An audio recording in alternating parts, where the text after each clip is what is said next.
السلام عليكم. ده الفيديو التاني من بعض النصايح للناس اللي بتفكر ان هي تيجي امريكا. الفيديو ده معمول عشان احنا بنتعلم من اخطائنا، فانا هعمل لك الفيديو ده عشان ما تلبسش في الحيطه زينا كلنا، زي ما لبسنا في الحيطه وما لقيناش حد ينصحنا. فالفيديو ده فيه شويه نصايح كده للناس اللي هتيجي امريكا لسه.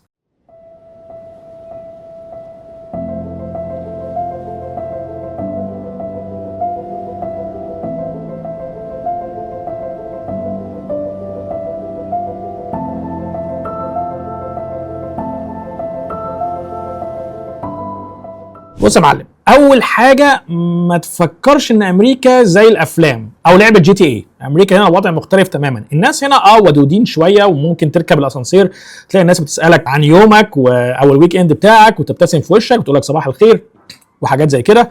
لكن برضه هم بيحبوا الخصوصيه. الامريكان شعب ودود لكن روحه في مناخيره، ممكن في لحظه يتخانق معاك، وانا في ناس كتير قوي شفتهم بيتخانقوا كده من غير اي سبب.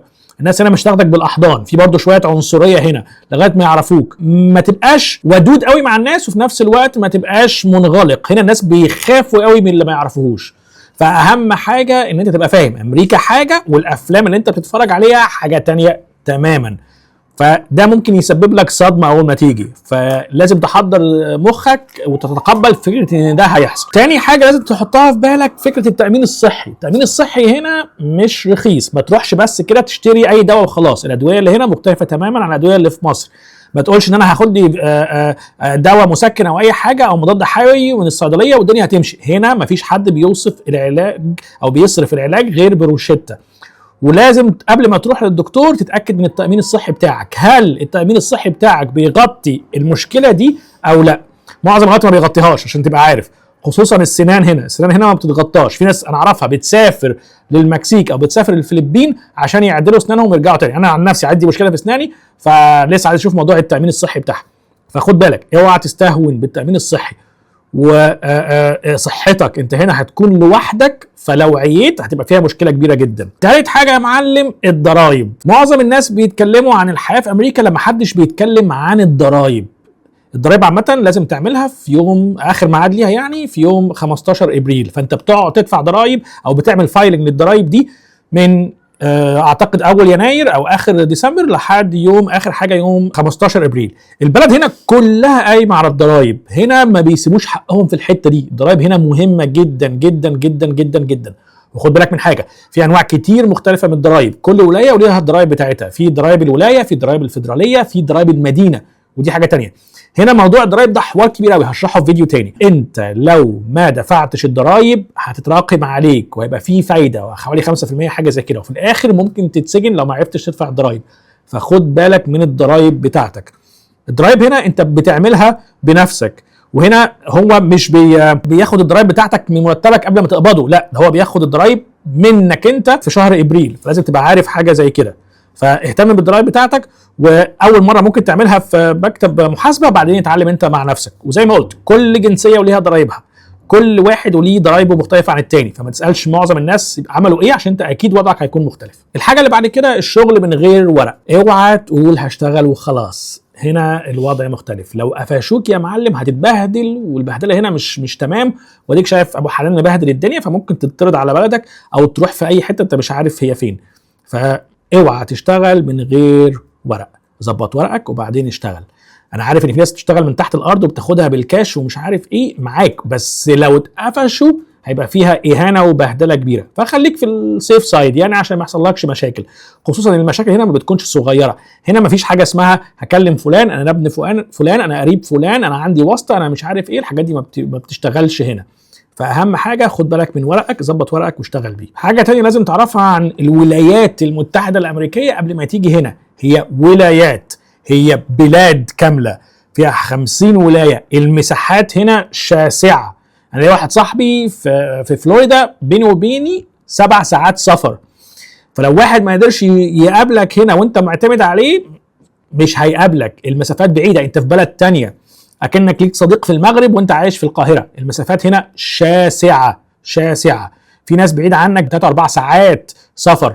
فحط ده في بالك. الناس منتشرين في كل حته، وما تعتمش على حد او تزعل من حد ان هو ما عرفش يزورك. المسافات كبيره، البلد واسعه جدا، في مساحات ارض شاسعه، وعدد الناس لسه قليل مقارنه بالعدد الكبير من الهكتارات او الفدادين اللي عايشه فيها البلد هنا. الموضوع مش زي مصر، انت في القاهره واسكندريه او القاهره والفيوم، مش 100 كيلو تبقى مش عارف فين، مش 3 ساعات تبقى في اسكندريه، مش 8 ساعات هتبقى في الغردقه. لا، هنا الوضع مختلف تماما، المسافات هنا واسعه جدا جدا جدا. الحاجه اللي بعد كده الكريدت كارد. انا عارف ان انا اتكلمت معاك قبل كده في موضوع الكريدت كارد وان انت لازم تبني سكور للكريدت كارد بتاعك، بس خد بالك الكريدت كارد ده سلاح ذو حدين، فما تفتحش كريدت كارد وتقعد تصرف بقى وبغداده ومش عارف ايه وفي الاخر تتسجن.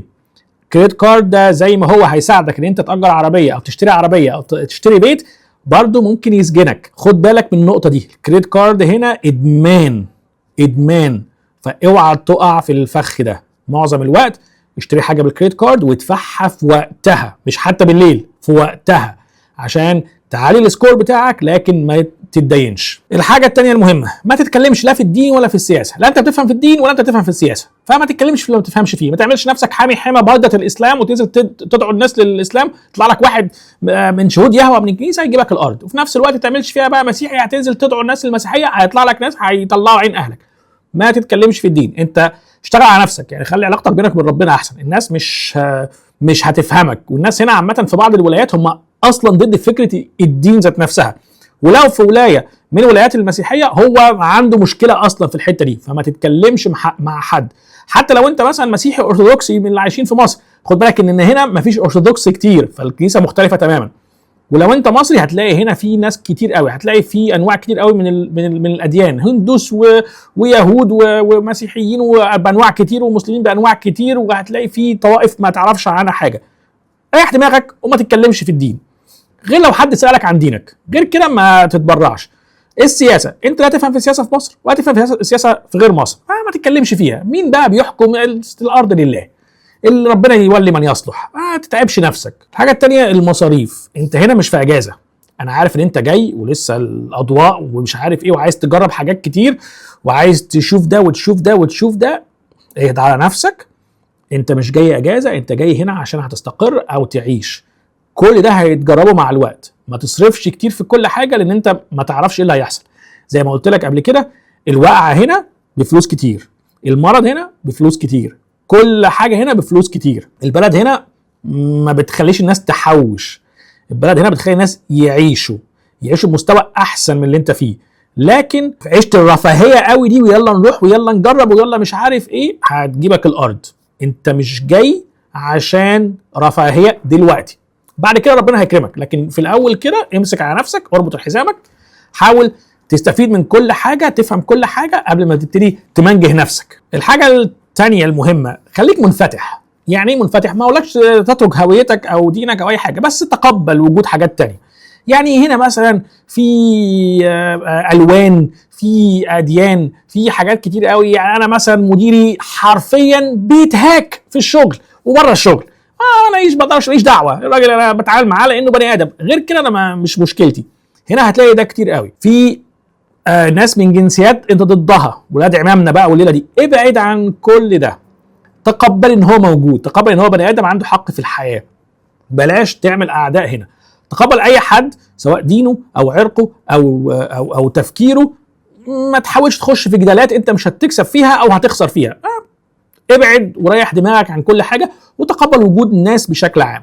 لو حد سالك عن انت مؤمن بايه، ساعتها ممكن تقول، لكن لو ما حدش سالك ما دخلش في مواضيع انا ما بفهمش فيها. في الاخر البلد هنا عدد الناس فيها كتير، الولايات مساحتها كبيره، في فرص، لكن ده مش معناه ان الحياه هنا كويسه 100%، لان الناس اللي جم هنا من 5-6 سنين بيقولوا ان الحياه بقت هنا صعبه شويه. خد وقتك، كل حاجه بالهداوه، الدنيا هنا اصلا ماشيه بالراحه، مفيش ضغط زي دول الخليج مثلا. خد راحتك، فكر، اشتغل على نفسك، ودي اهم حاجه. دايما اشتغل على نفسك في كل حاجه، خد كورسات، اتعلم لغات، خليك دايما صاحي لحاجه زي كده. وزي ما قلت هنا في فرص كتير، لكن دور على الفرصه اللي على مقاسك، ما تقلدش حد، وفي نفس الوقت ركز في الشغل على نفسك ولنفسك. السلام عليكم.